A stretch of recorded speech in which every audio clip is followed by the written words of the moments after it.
incriminating your daughter? Let's uncover the truth behind the parental protection for daughters and the horrible reality girls and women face. I think your skirt might be too short. Remember to cover up your shoulders with a jacket. Yeah, sure you can go out tonight, but make sure you bring a friend over and drive back home together. Does it sound familiar?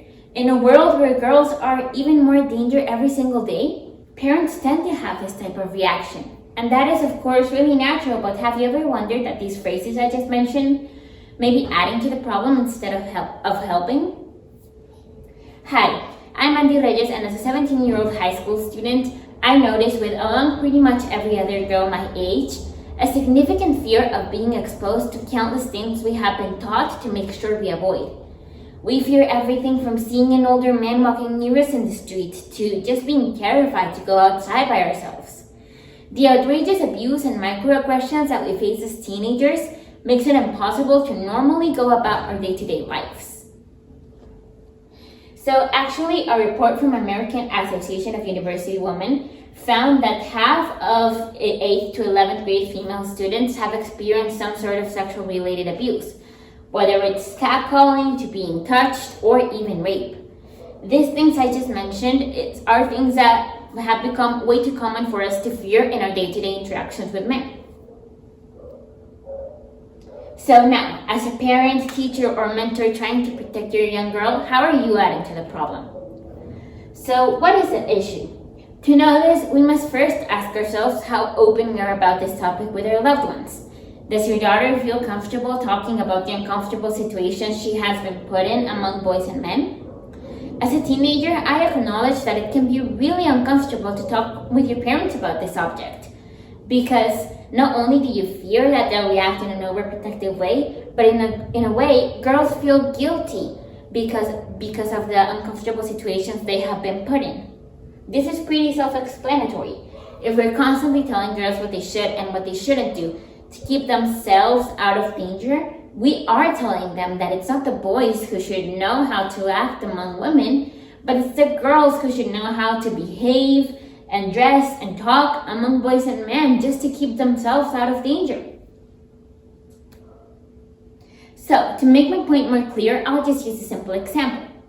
Let's say I wanted to go outside and get some fresh air, but it is already dark outside. My parents would probably tell me either to not go outside alone or to try to go on walks when it's daytime. Let's say I choose not to obey them and go on a walk.